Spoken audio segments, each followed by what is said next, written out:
Poddin My Noggin, hosted by CK Sims, creating a platform to elevate, educate, and heal by creating a space where people can share their stories of struggle, triumph, and redemption.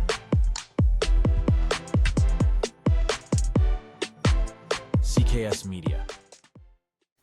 Hello, everyone, and welcome back to another episode of Poddin My Noggin. I'm your host, CK Sims. That never changes. But what does change is our guest every week. And this week, we are joined by Dr. Stephan Neff out of Auckland. Am I correct?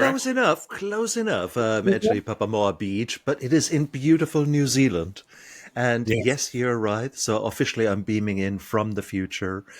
And it's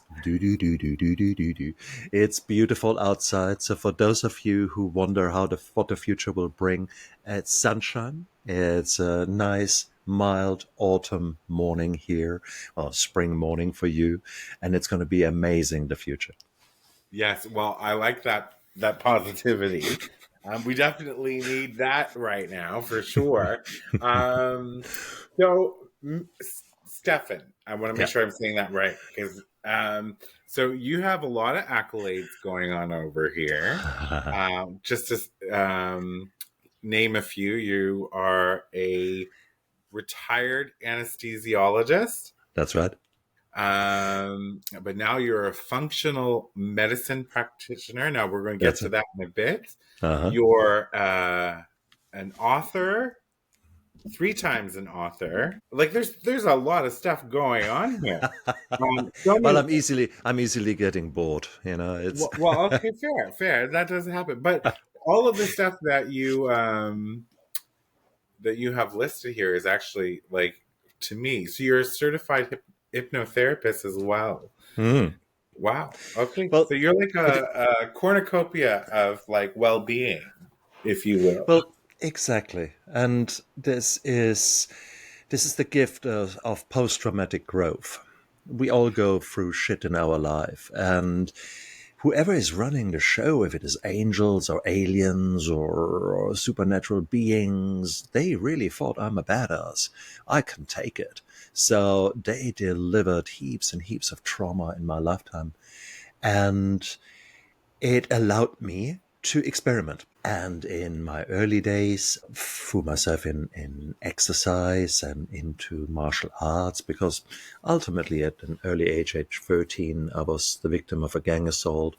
And I ended up bringing the ringleader behind bars, and he threatened to kill me. And it was all these kind of sort of what you see in a film, I mean, B-grade movie kind of thing.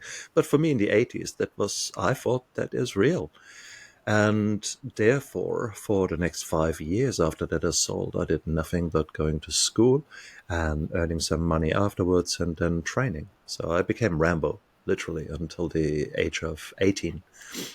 And then I entered university. I was good at school, and because always I talking about external validation, once I tasted blood in the sense of the success of being the best in class, that was nice. So I think I became a workaholic long before I became an alcoholic later. And so external validation was there, and it was intriguing because there was external validation I sought, and I was preparing my body for this fight. And then the first year in university, I realized 3 things. Firstly, this ringleader will never ever find me. That was the day before the internet, and I was different town. No way that this guy would ever get to me. Secondly, I discovered girls. And thirdly, I discovered alcohol. And alcohol was a very, very beautiful thing for me to discover. Because I had clearly had PTSD with hindsight, but I had never really been diagnosed. That was shortly after the Vietnam War. If you look into the history, it was the 80s. No one really talked about that. So therefore, I was left to my own devices. And I was living this martial arts warrior code. And then one day in my first year in university, beautiful day out, we sat down with two friends and had a beer together, and it was a warm summer in Germany. It was absolutely amazing.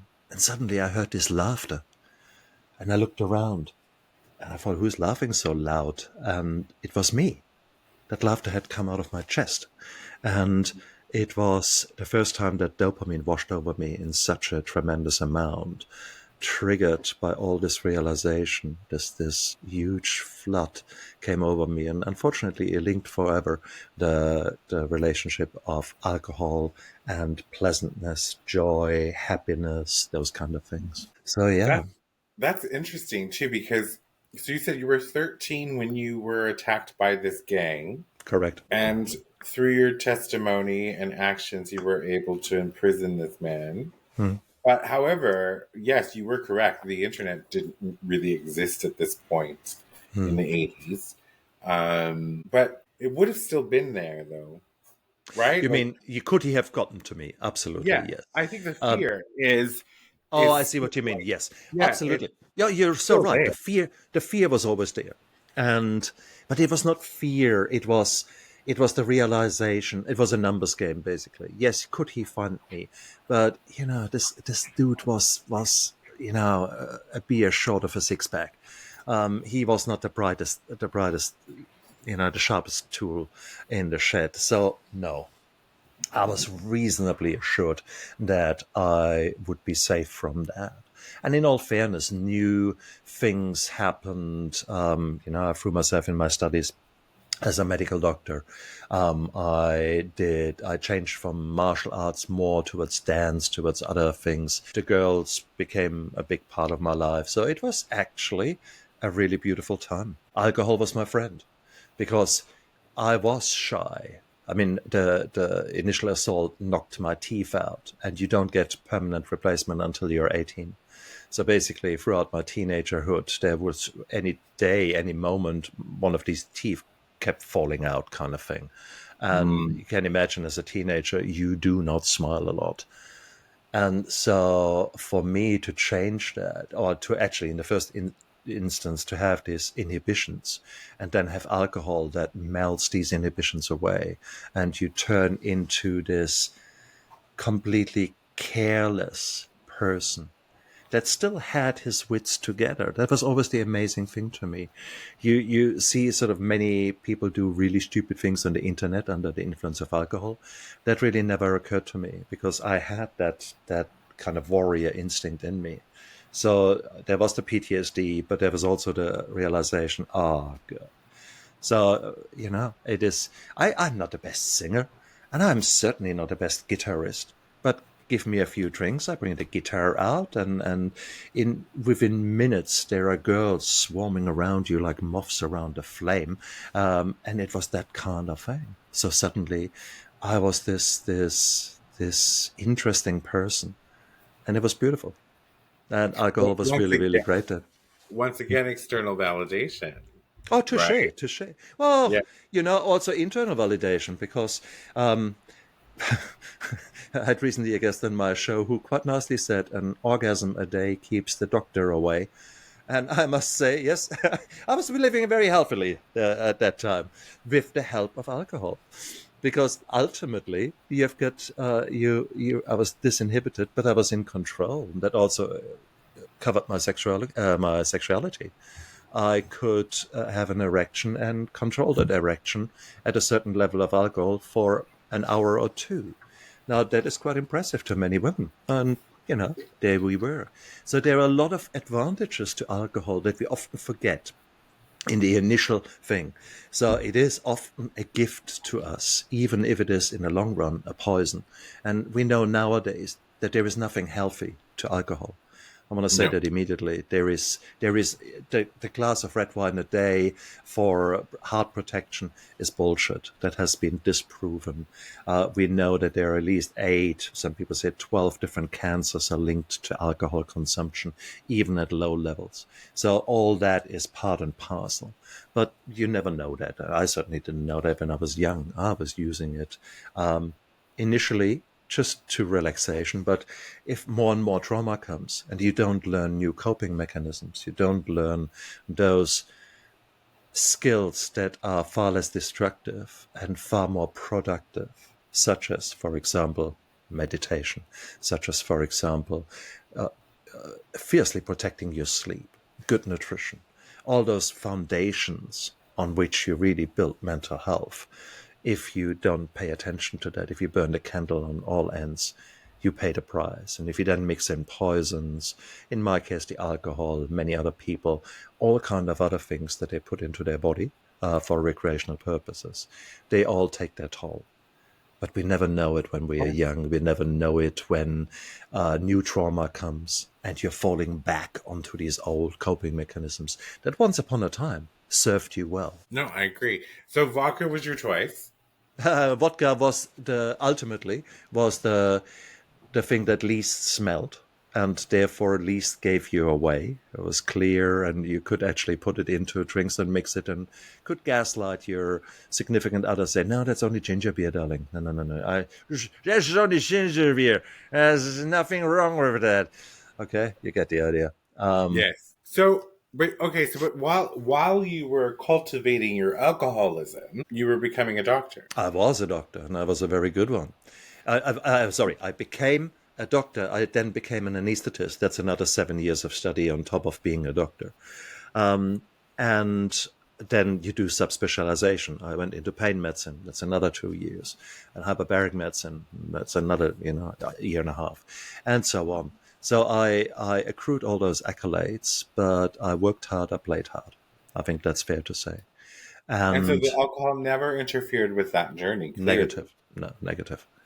There was still a time when you're controlled, when you are using it to relax. But sooner or later, as I said, trauma has the magic of reappearing under different guises. And so sooner or later, I had far more trauma coming into my life. Slow rotting death of parents and financial pressures on me. Maybe a marriage that was always volatile and with hindsight was probably something that should have ended much earlier than it has. So there were so many things coming together. Yet I had by that time committed, for example, to my wife. I had by the time we married, I said, nah, the wild dude, he is gone. Now I am forever loyal to you. And that core belief that I formed, that habit that I created, was actually poisonous with hindsight. We were not compatible, and indeed, some of my actions you could say I betrayed my wife, not with another woman, but probably with alcohol, probably with work, with other things. Was I there for her? Did I fulfill her needs? No. I didn't have the emotional intelligence to learn what her needs are. Neither did I have the emotional intelligence to know what are my needs. I was unable to actually formulate them. So was she. We were both broken from that point of view, and that made it really hard. Now she finally found Jesus Christ, and with that she stopped drinking, but didn't go really through a kind of that growth that I was allowed when I stopped drinking 3 years later, because I threw myself into recovery, and then later on, with more trauma coming, I ended up learning more techniques. More recently, the hypnotherapy, for example. And that was a beautiful thing, because hypnotherapy, for those of you with PTSD out there, hypnotherapy completely, 3 sessions of it and a discussion with this hypnotherapist took away 70% of my PTSD symptoms, which were persevering throughout my adult life. And it was beautiful to see. So I guess the big message there is actually help out there. There is hope out there. Sometimes we can't see it, and especially when we're in the darkness. And that again, Last year we finally separated, or a year before we finally separated. Last year we went through a nasty divorce, and as part of the divorce, I lost absolutely everything, and that was brutal. No, it was absolutely brutal, and I'm today, as we are speaking here in March 2025, I'm very grateful because this slow burning unhappy marriage is gone. I have been reduced to a very small carbon footprint, and that in its own right is incredibly traumatic, but also it allows you to grow again. It's basically like you prune a tree that has completely gotten out of shape and out of proportion. You can take 30% typically of the foliage off without actually harming the tree quite easily. In my case, it was a phoenix that had to burn to the ashes. But then again, there is a new phoenix arising, and that is the huge gift of post-traumatic growth. So for those of you out there who are going through a lot of shit at the moment and are thinking, wow, why the hell should I continue? Whatever it is that is happening in your life, it will continue. There are a few sayings that might sound like cliches, but they are actually true. Even the darkest hour is only 60 minutes. And the darkest moment in your night is just before dawn. Just as much as you might be being hit by a hit by a tsunami of shit. Let's call it what it is. It's not a little wave. It's a tsunami typically that hits you. Things come together to hit you hard. Every tsunami comes, every wave comes and then goes. So just try to swim on this wave. Try to keep your head above the water as good as you can. And then regroup and see, okay, what are my strengths? What can I rebuild? Is it worth rebuilding, or do I need to start to build from scratch? And it is possible. That applies to a new relationship. That applies to a new profession. So often we hang on to that old profession and we believe that, wow, I've done that job for 7 years, 10 years. I've given my life to that job. I could never, ever possibly switch careers. Well, you can. Sometimes you have to, due to sickness or due to an injury. How many builders and carpenters and plumbers have I seen in my years as an anesthetist who suddenly their shoulder was gone and they ended up with operation after operation, then a shoulder replacement, and they couldn't do their job anymore. So they had to switch. Okay, that is normal. So trauma is normal, and we are forced to change all the time. And it's like a muscle. It's basically something you can practice and you can prepare for. Most of us don't. Most of us find ourselves in a level of comfort where we are just sitting in this comfort zone. Now, if for those of you who can see me, imagine my fist is your comfort zone. And then there's sort of a zone around it where it's not comfortable, but it's not so bad that you clearly want to make change. That could be an unhappy marriage. That could be a frustrating job that you feel powerless to change. And then finally, there's a big area around there which is so painful for you that you have to make changes. So many of us are just sitting outside of our fist, are sitting in this uncomfortable zone, but we know what we know, and we are so afraid of the uncertain. So therefore, you don't make changes. And I think that is the shame, and that is the power of post-traumatic growth that is waiting for you out there. Once you actually make a decision and say, no, enough is enough. I have enough of my own feelings not being acknowledged or met, etc., in a relationship. This is a very powerful place to be, because in the first instance, you had to learn what are your feelings. Secondly, you then probably have to learn how to communicate them to the other person. So there is growth for you waiting for you, so that you can actually learn more about, let's say, love languages. Maybe do some partner counseling. Maybe invest in some simple means of getting closer to the other person. In other words, for example, I call it the 5-minute gardener. Imagine that you've got a garden, and from now on you decide every morning, every day, it doesn't matter really which time, you go out there into the garden and spend 5 minutes, exact 5 minutes, never less, never more. But every day you do that. After a week, you see a change in the garden. After a month, your family says, well, garden looks nice. And after 3 months, you have got bus tours coming along and will say, wow, best garden in town. That's 5 minutes. Now imagine you do that in your relationship. You dedicate 5 minutes to your partner and in a meaningful way for your partner, not for you, for your partner. So you need to figure out, what does your partner want? How does he tick? You can say 20 times, I love you, and wash us up over him because he's not auditory, but he likes acts of service. So it's fine. Mm-hmm. From now on, you make him or her a cup of tea, or you put a washing away that you normally don't. Little things like that. And suddenly there will be a big change in your relationship with you investing just a small amount of time. It's cumulative interest. And those kind of things you can do with every aspect of your life. And I think, coming full circle, in the past I relied on alcohol. Nowadays I rely on habits that I have formed. These habits really affect all the pillars of your life. That is not just like in the past, throwing myself in my work and neglecting my marriage, neglecting my physical body, being morbidly obese at one stage, not exercising at all, my nutrition probably not being great.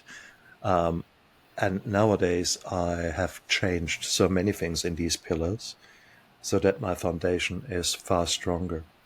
And therefore I was able to get through this incredibly traumatic 2024 without falling apart, And without going back to alcohol.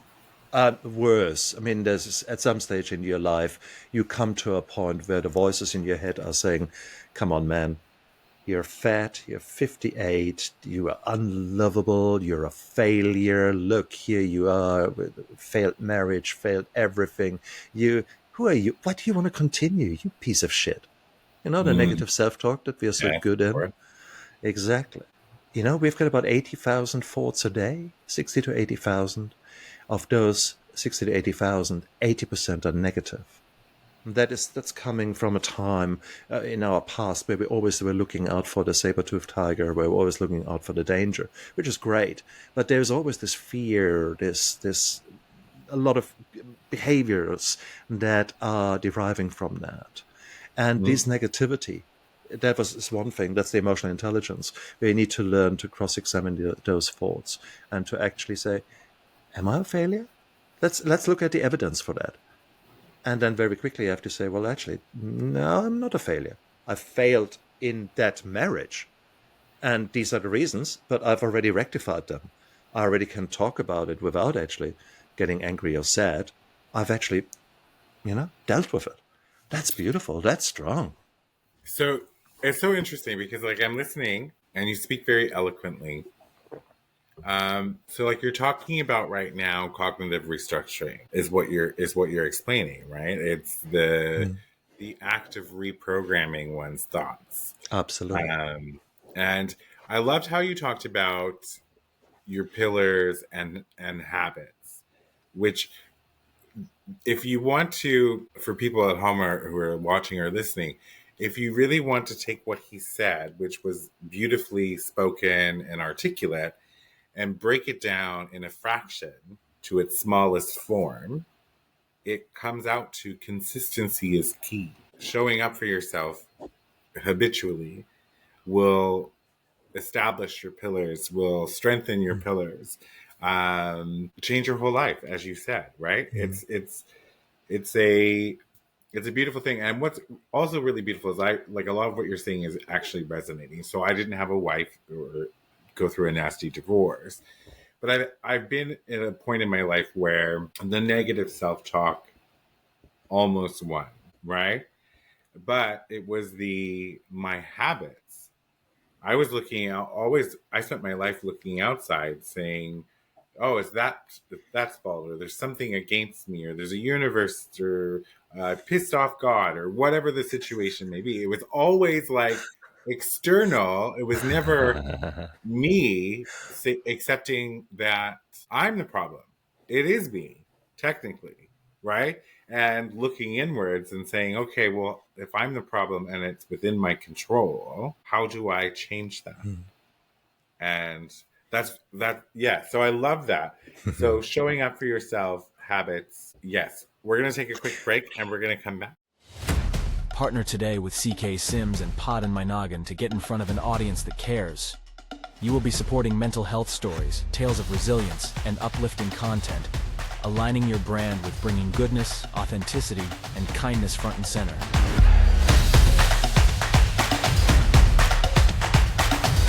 This spot could be yours. Do you have a story of struggle and resilience? One that you want to share with others and possibly help someone through their own struggles? Find the link in the show description and fill out the guest form today.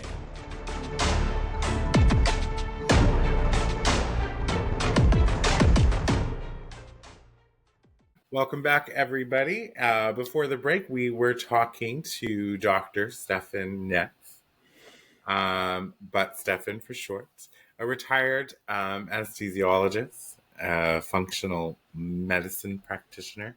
Lots of accolades. We're not going to go through them because we'll take up the remainder of the show. Before we break, though, we were talking about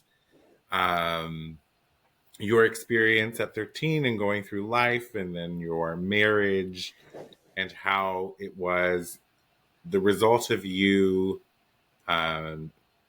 strengthening your pillars over time through habits that prevented you from falling back on old ways through your treacherous 2024. And I had no idea it was so recent. This Well, trauma continues, CK. Always, Trauma, yes. so isn't it? And it's just, and it's not a pissing contest. Each and every one of us is going through hard times, and sometimes a kind of disgusted glance of a coworker can be hugely traumatic to you, or something that you consider maybe as an act of sexual abuse, someone touching your breast as a woman, that can be a huge trauma for you. Or it can be that you are involved in a motor vehicle accident that killed another person. And that, this is not a pissing contest. Trauma is there for all of us. And unfortunately, about half of us have got core beliefs laid down in our early childhood that don't suit us so well. The fear avoidance, the attachment styles, all those kind of things. These are things that all run in the subconscious, in the default mode network. And it is so important that we actually understand those things. There's in functional medicine, the reason that I got so interested in that 2-3 years ago, actually probably started 7 years ago, because I was tired and I was fatigued, and because I was working bloody 16 hours. No surprise with hindsight, my sleep was shit. And so I went to a nutritionist, a holistic dude I held in high esteem, and said, look, here's my money, let's do some testing and let's actually figure out what's going on. And indeed, I had leaky gut, I had a number of things that were not great. We changed simply my diet at that time. Below me, 3 months later, my energy levels were completely different. And when I say my diet, so we added nutraceuticals in there. We actually gave my body what it needed at that time. My goodness, my energy levels changed. My sleep got better. Little things like aches and pains that I had beforehand. I had a nasty achillotendinitis that sort of really hobbled me. And my goodness, that was 18 months there. I underwent experimental therapies and they didn't do anything. 3 months later, that was gone. Inflammation in my body was gone. Little old shoulder injury from the past, gone. Smelly feet, gone. It was absolutely strange. That was 7 years ago. And then I was still working far too hard and lots of other chaos happening. And then really 2, 3 years ago, I said, well, actually, I'm heading now mid-50s. Maybe I should I pay the piper, because I had lived a rough life, I guess, in my earlier years. My father, biological father, died of his sixth heart attack in his 60s. I thought, oh God, okay, come on. So I paid for a calcium score, which is a CT scan of your chest, where we look at the amount of calcium that is located in the arteries that are supplying the blood to the heart. And lo and behold, that score came back as that of a baby, 0. And I thought, hang on, that can't be. And then I realized how powerful taking care of yourself can be, and how much you can undo damage that has been done through maybe decades beforehand. And that got me intrigued. And then I started formal training in functional medicine about 2, 3 years ago. And it was just such an insight, so beautiful. So nowadays I have got the studies, and when we talk about the pillars, we can actually show you that indeed, for example, in a negative sense, sedentary lifestyle is as bad as you smoking a pack a day. So What if you do both? yeah. Oh, here you go. Then that's a triple whammy, because it's synergistic. So you don't just get 1+1. So here you go for an example with that. On the flip side, we have got studies that show where we can go, and there's a whole thinking out there, the longevity movement. People believe that you should be easily living to 100 and maybe 120, 130, 150 years by actually adhering to habits that create these strong pillars in life. And I have to say, the more I practice that, the more I believe that, because my own body is so different. I have lost about 30 kilogram. There is still this, I mean, at the moment I'm still going through a huge amount of stress. So there is still a cortisol steal going on. There's still things in my metabolism going on where I'm not surprised that I'm struggling to lose more pounds. But And I my, think, not to yeah, cut you off, I think that you would have to cut off all like modern day technology to remove all that cortisol. true. That is true. Um, I, who could? Who would? No. I think we need to be realistic. You need to choose what you eat and what you take in. And when I put nutrition now into a wider frame, I would also include what do you listen to or watch on social media? What Mm. news do you watch? What kind of environment, or what kind of people do you surround yourself with? If you have got only negative naysayers and alarmists and things like that, my God. If you really still listen to the mainstream media, oh my God. And so on and so on. So be far more selective in what you listen to. In the past, I'm a history buff, for crying out loud. I want to know what geopolitics are, and I live and breathe history.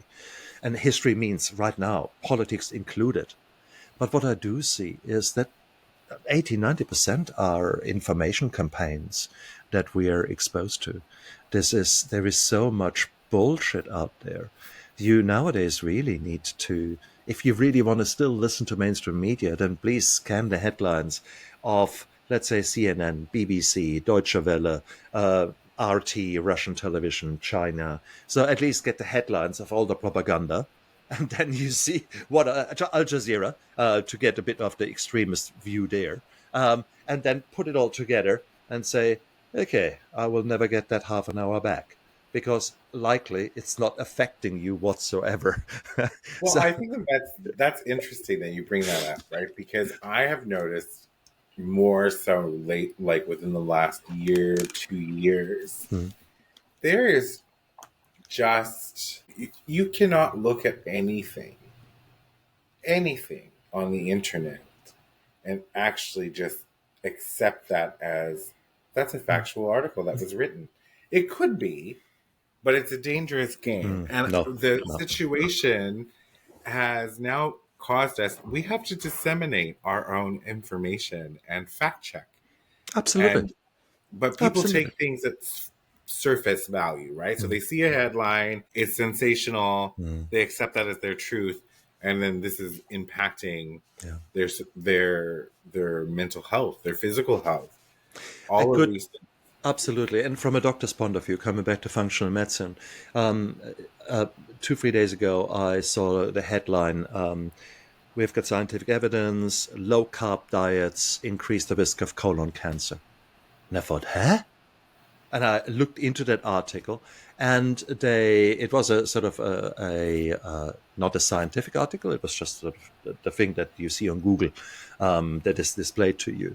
And I thought, that's heap of bullshit. And I looked into it, and it's clear that the person had not had a background in medicine or in nutrition, and they lumped in the low carb and low fiber all into one thing. So we know that a diet or a food plan that is low in fiber is not great for you, because much of the beauty of our body is actually sitting in our gut. It's 95% of the 95% of serotonin and 50% of dopamine are created in our gut, not in our brain. And there's a very active gut-brain axis going. So if you talk about mental health, then talk about nutrition. Talk about bringing some protein in, some vitamin D, some cofactors like magnesium, selenium, zinc. Now we're talking. Now we're getting you out of the doldrums, as far as out of the dark mood. So that is what is important. And these bacteria in there, they need food, but they don't need a donut. What they need is fiber. That's what they like. So that's why we say eat your greens. That's why we say eat the rainbow. There's a good reason for that. So coming back to this misleading headline there, no, low-carb diets do not cause colon cancer. If low-carb means low-fiber diets increase the risk of colon cancer, hell yes. But don't just throw things together as they see fit, because you can have a high-fiber diet with relatively low carbohydrates involved. Yes, I've And done so, it. well, see, there you go. So therefore, it's so important. So therefore, if you just go by the headline, you're completely misled, and potentially Absolutely. in a dangerous way. And so it's the same thing again and again and again. It is how many, I mean, if you, Men's Health or all these magazines there, inevitably you will find something. Beer is good for your recovery after sport because it has a little bit of this or a little bit of that. And you still see the myth of the red wine being good for your heart, or white wine is good for, shit like that. It's I think basically it's all propaganda. It's always been absolutely. propaganda, and it's only recently, Yeah. in this new like the last 10 years, that people are starting to realize how much of it we're fed on a Yeah. regular basis.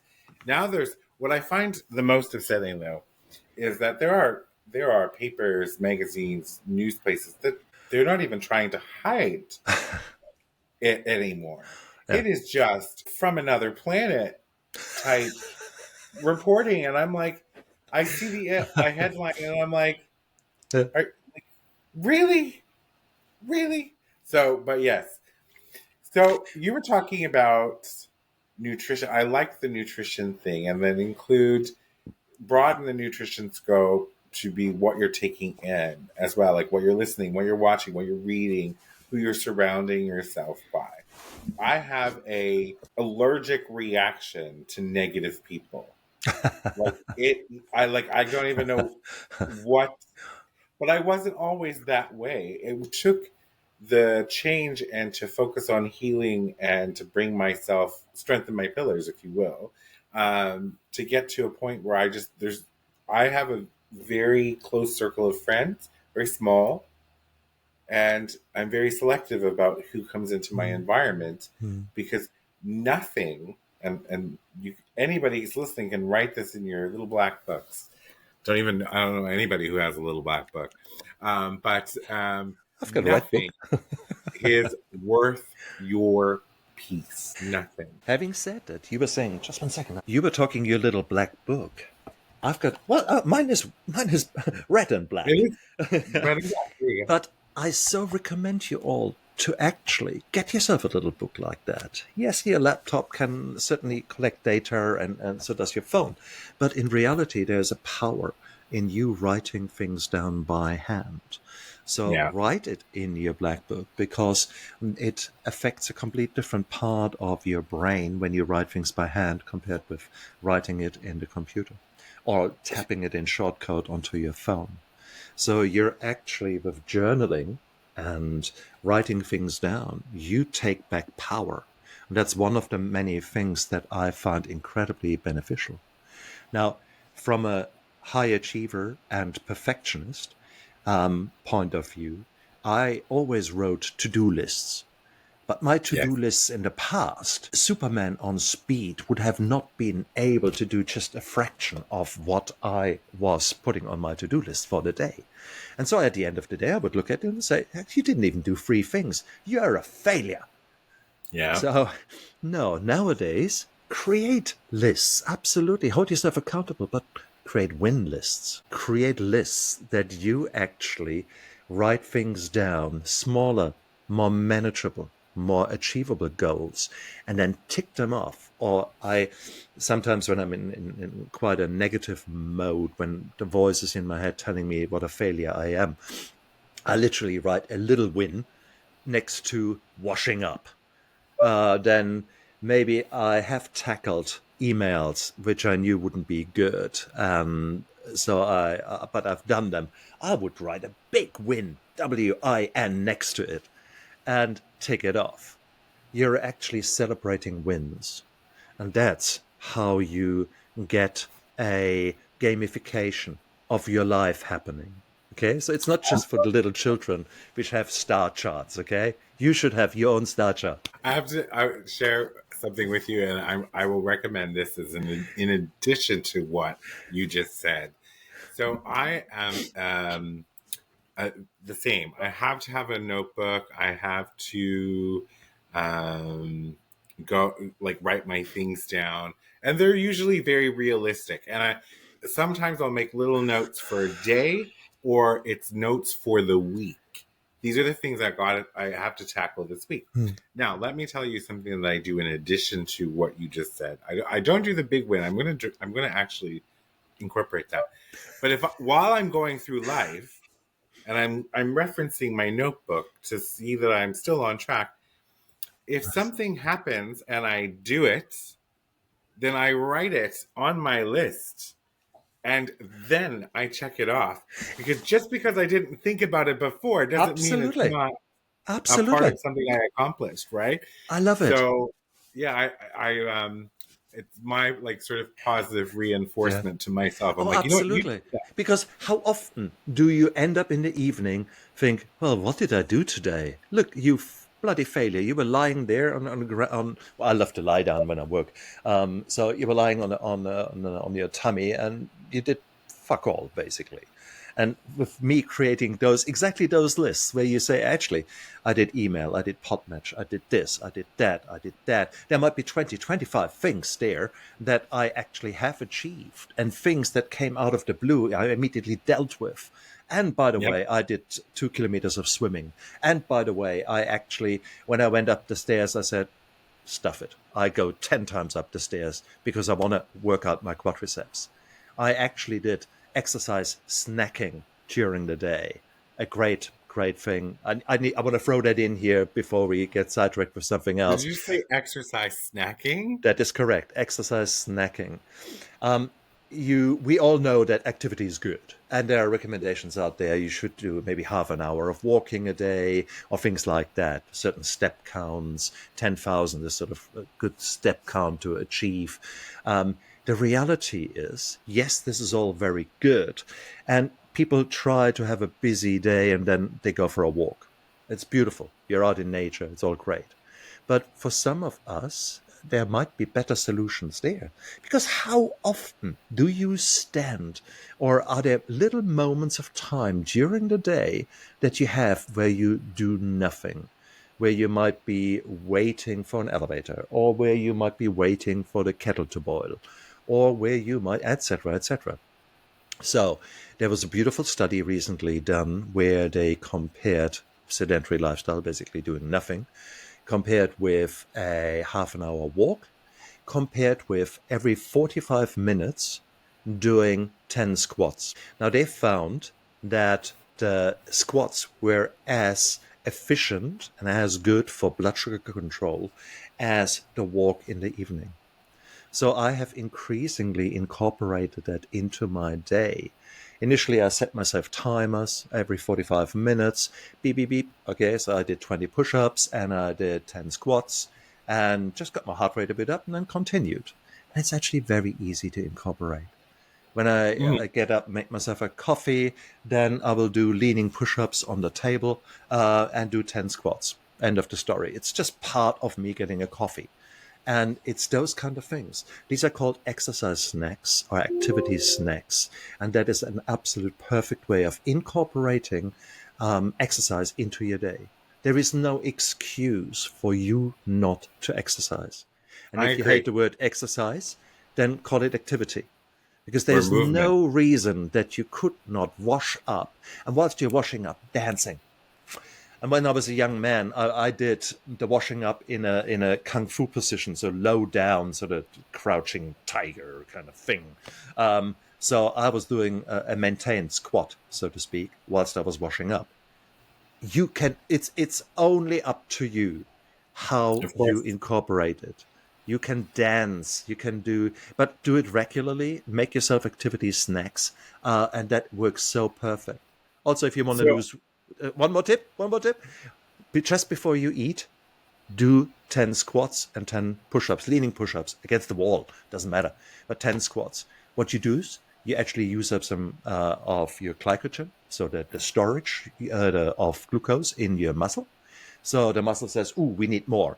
So now, just before you're eating, you do this exercise, and now the muscle is opening up its receptors, say, come on, where's the sugar? Where's the sugar? So what you eat in doesn't go straight to your fat, it goes straight to your muscle. So you prevent weight gain. I like it. So I love all that. I do want to address people at home, however, and see if there was anybody else who is just a little disappointed that there wasn't food involved in the exercise snack. I was like, there's some brand new technology coming out of Auckland here with like, this is like, you just squat when you eat and you can eat anything or something. But I agree with everything you're saying. And it's funny, I walk 5K every morning on a treadmill because that just works for me.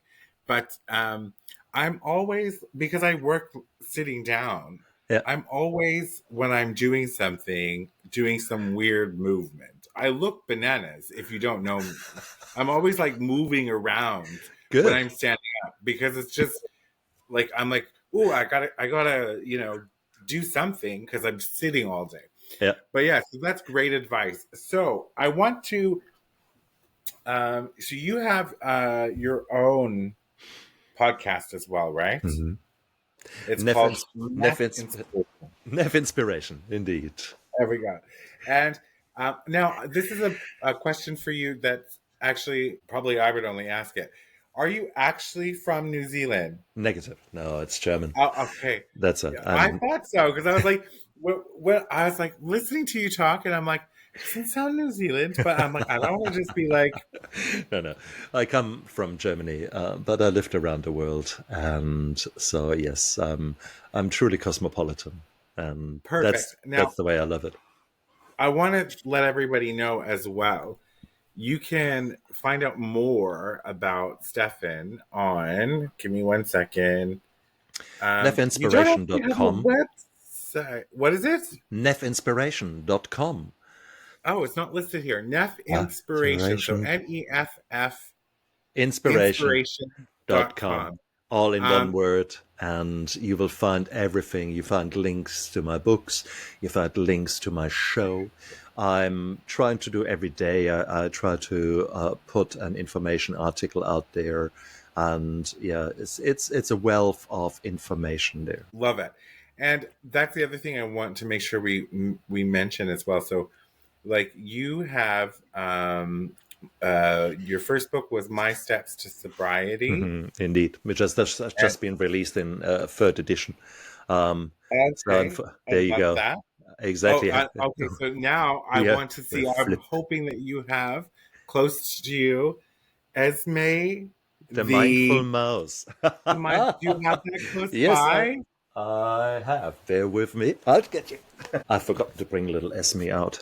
Esme, the mindful mouse. How It it's a adorable! children's book, and it is. I'm a photographer at heart, so we went into the beautiful redwood forest here and created these pictures. One, my co-author is Belinda Manna, and she has created all these furry animals that we then placed into the forest, and they're having their adventures.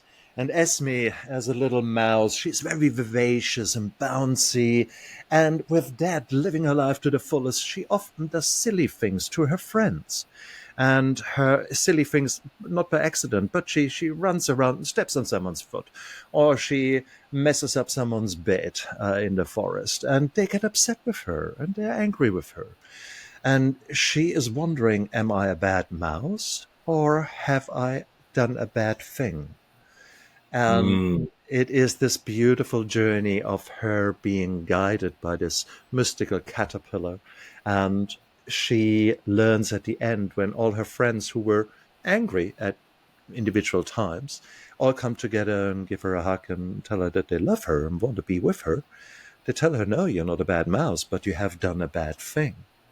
So and there's a difference. exactly. And I strongly, strongly believe that it's much easier to create strong humans than to repair broken grown-ups.